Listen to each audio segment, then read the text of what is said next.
Good morning. Consider the joy of finding your favorite lost pen, or the satisfaction of a fresh glass of water first thing in the morning, or the happiness that you feel when you run into a friend at a seemingly random place, or the surprise of encountering a rainbow from the prism that hangs in your window. All of these things are ordinary yet fleeting moments, or are they? Welcome everyone here in the sanctuary and on Zoom to the Unitarian Universalist Church in Eugene. My name is Nancy Buffum. I use the pronouns she, he, or they. And I'm tall with short gray-brown hair and glasses. I'm wearing a white shirt, jacket, and orange print overalls. My opening words today are by Cindy Spiegel on what she calls micro-joys. Today, I invite Eli to come light our chalice, the symbol of our shared faith, while I read additional words of wisdom from Cindy Spiegel. Without the presence of mind to recognize them, these magical everyday happenings can easily be perceived as ordinary, mundane, and irrelevant. The divine beauty of these subtle moments can flee from our memory as quickly as they arrive. What a missed opportunity that would be.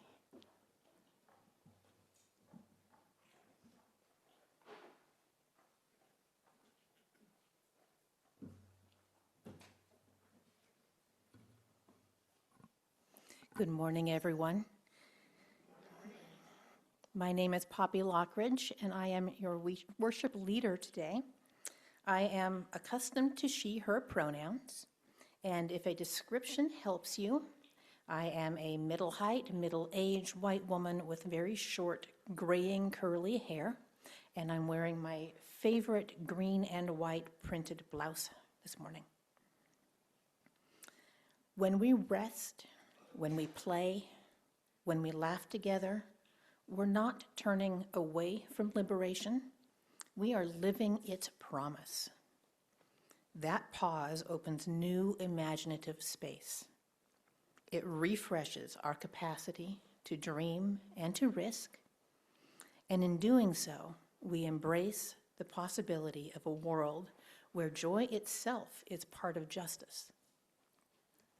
In the words of the poet J. Drew Lanham, joy is the justice we give ourselves.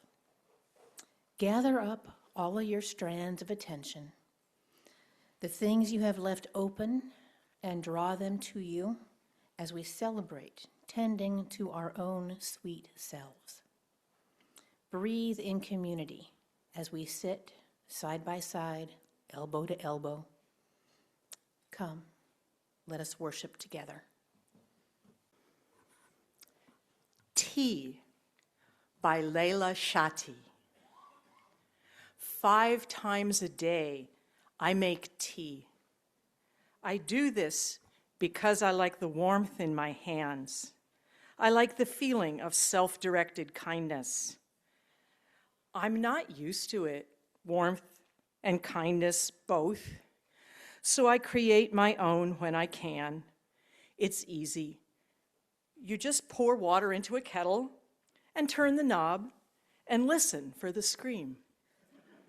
I do this 5 times a day. Sometimes when I'm pleased, I let out a little sound. A poet noticed this, and it made me feel that one day I might be properly loved. Because no one is here to love me, I make tea for myself and leave the radio playing. I must remind myself I am here. And to do so, I do so by noticing myself. My feet are cold inside my socks. They touch the ground. My stomach churns. My heart stutters. In my hands, I hold a warmth I make. I come from a people who pray 5 times a day and make tea. I admire the way they do both, how they drop to the ground wherever they are, drop pine nuts and mint sprigs in a glass. I think to care for the self is a kind of prayer. It is a gesture of devotion towards what is not always beloved or believed. I do not always believe in myself or love myself. I'm sure there are times I am bad or gone or lying. In another's mouth, tea often means gossip, but sometimes means truth. Despite the trope, in my experience, my people do not lie, even when they should, even when it might be a gesture of kindness. But they are kind. If you were to visit, a woman would bring you a tray of tea. At any time of day, my people love tea so much it was once considered a sickness. Their colonizers tried, as with any joy, to snuff it out.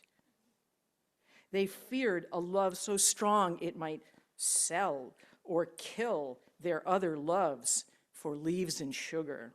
Teaism sounds like a kind of faith I'd buy into, a God I wouldn't fear. I think now I truly believe I wouldn't kill anyone for love, not even myself. Most days I can barely get out of bed, so I make tea.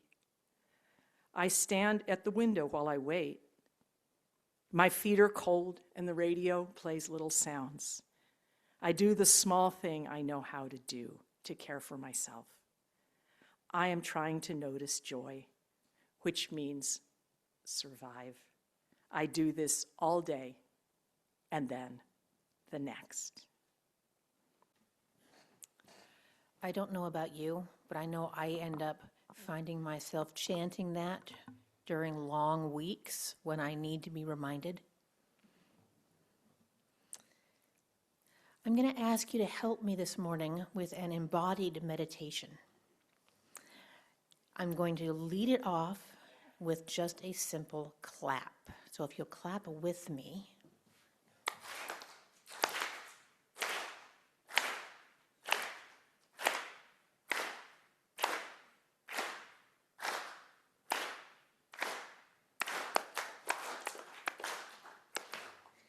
Now we'll do a 1, 2, and a 1, 2, 3.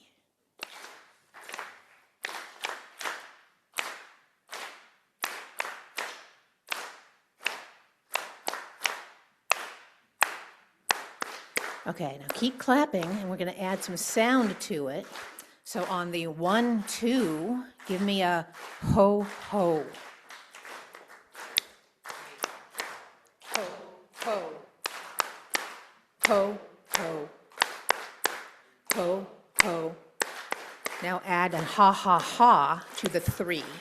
Ho, ho, ha, ha, ha. Ho, ho, ha, ha, ha. Ho, ho, ha, ha, ha. Ho, ho, ha, ha, ha. Ho, ho, ha, ha, ha. Ho, ho, ha, ha, ha. Ho, ho, ha, ha, ha.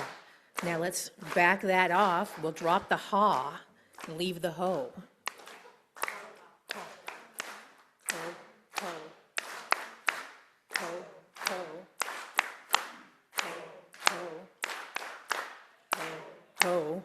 And now just the claps.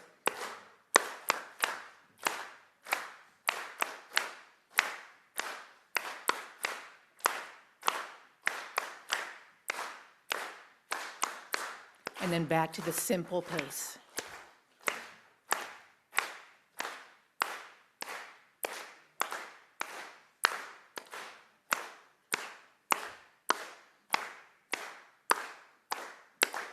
Thank you.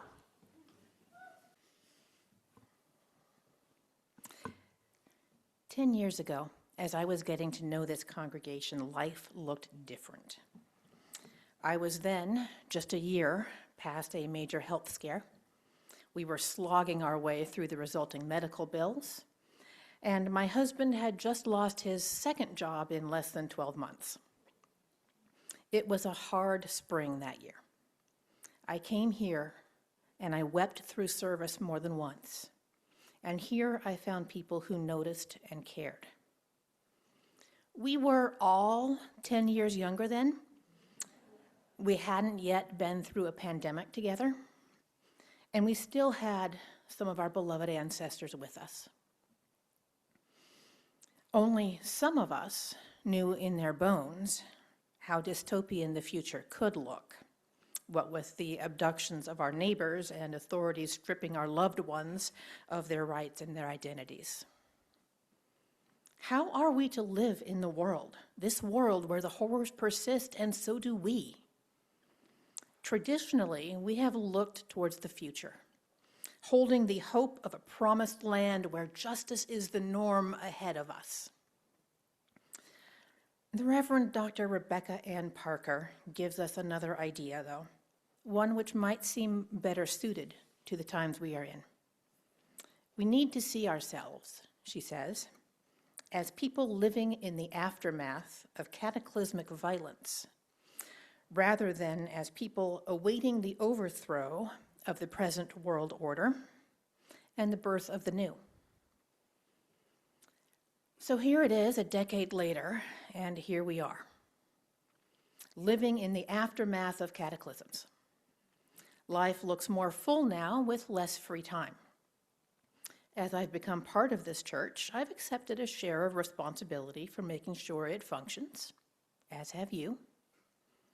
I've accepted more responsibility in my career, moving from program staff at the nonprofit I serve to the executive director, leading the organization. After the 2024 election, the belief in human dignity, the power of using privilege, and the call to side with love that I've learned here drew me to accept leadership in our local Indivisible chapter, where I serve as part of a 6-member steering committee. I also maintain connections as a daughter, a sister, a wife, and a friend, and juggle the responsibility of making sure everybody in my home is fed and cared for, that my body is being exercised, and my mind is growing. It is, shall we say, a lot. And each day, after the work and the meetings and the decisions, I manage about an hour doing something that is simply fun. I read historical fiction, or I play video games. In fact, I was still writing this yesterday morning because I took that time during the week. Learning to rest does not come easily for me. I am the oldest child, who here is an oldest, of 2 eldest children. Keep your hand up if one or both of your parents was also the oldest. And I am the descendant of mostly English and German forebears. I was taught to hold responsibility like it was a life preserver and I was in a shipwreck. I learned to rest the hard way by learning what the lack of rest did. Years before I came here, I worked in a call center with all the usual quotas assigned to call center work. I found that the difference between 6 hours of sleep and 8 hours of sleep could be measured in my productivity. 8 hours of sleep and I met my quota. 6 hours and my productivity dropped. If I wanted to keep my job, I had to learn how to get enough sleep on a regular basis, no matter what else was happening. And that means I needed to learn when I was reading to rest and when I was reading to avoid thinking. Because whatever I was avoiding was going to come back to haunt me in the middle of the night. Psychologists call this the Zeigarnik effect, that open loop of unfinished tasks. I'm sure you've had those sleepless nights staring in the dark at 3 a.m., wondering how you're going to bring up that scary topic with someone you care about. That's Zeigarnik in action. It serves a useful purpose in reminding us of what we were doing before we got interrupted so we can go back to it. But anxiety and this effect make poor companions. And so mistakes I made during the day turned into ruminations in the dark when I wanted to be sleeping and generated more mistakes the following day. So I learned the hard way to be mindful about my motivations because it was the only way I could sleep. And the older I get, the more important sleep becomes. So I'm really motivated to keep doing it. Attention research brings us the Zeigarnik effect. Fatigue research teaches us about the wearying effect of sustaining our attention on unfinished work for long periods of time. If we hold these two effects together, on the one hand, the tendency to ruminate about unfinished tasks, and on the other, the work with the most meaning is also long-haul work that won't end in our lifetimes and from which we need to rest. We can feel the tension between those two things. I suspect, and this is only loosely supported by current research, that there is a distinct connection between escape literature and video games on one hand, rest and recovery on the other. Storytelling is how humans build meaning. But there's also a feeling of completion and reward that comes from finishing a story. The same holds true for stories where I control a virtual character performing tasks in their little virtual world. There's a sense of completion and progress that comes from finding and delivering 10 rare flowers to the town florist. Even though the progress isn't happening in the real world, a little bit of imaginary progress helps make the real work easier. A recent podcast I was listening to on my commute touched on escape and our cultural aversion to it. In conversation, authors and academics Cal Newport and Arthur Brooke talk about technology as a form of escapism, in particular the scroll that is so easy to get caught into. They connect it to loneliness and a lack of meaning, a lack of deeper meaning, particularly in generations who are just now building their adult lives. It's a particular spin on the topic, one that uses the word escape negatively, and it's a reflection of how our culture sees escape. The way our culture sees escape is part of broader distinctions on both class and gender, things that I will leave for another day. Noted academic and best-selling author J.R.R. Tolkien wrote a 40-page essay in the 1930s defending escape. That he wrote and delivered a speech on this in 1938 gives me chills thinking how relevant it still is. He wrote, "I have claimed that escape is one of the main functions of fairy stories. In what the critics are fond of calling real life, escape is evidently, as a rule, very practical and maybe heroic. Why should a man be scorned if, finding himself in prison, he tries to get out and go home? Or if, when he cannot do so, he thinks and talks about other topics than jailers and prison walls?" Our cultural attitude towards rest and escape asks us to postpone those vital tasks. I can sleep when I'm dead, as the saying goes, and it expresses the scorn for escape, as if we are sentenced to hard work for the crime of being alive. Here's a notion. Maybe the present is all we have. We are living after the cataclysm, not anticipating it.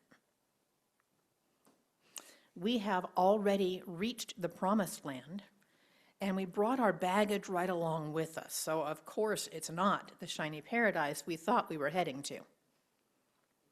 The good news is, though, that we aren't working on the timeline that we thought we were. Beloved community isn't somewhere else at the end of a rainbow where we might miss it if we're too slow. It's right here, and it's right now. And we have time to live, to rest, and to play here and now. Nancy will extinguish our chalice as we say the words of our chalice extinguishing. We extinguish this flame, but not the light of truth, the warmth of community, or the fire of commitment. These we carry in our hearts until we are together again. And now we send you into this new week with these words from the Reverend Tandy Rogers. May possibility take root where certainty once stood. May curiosity lead the way.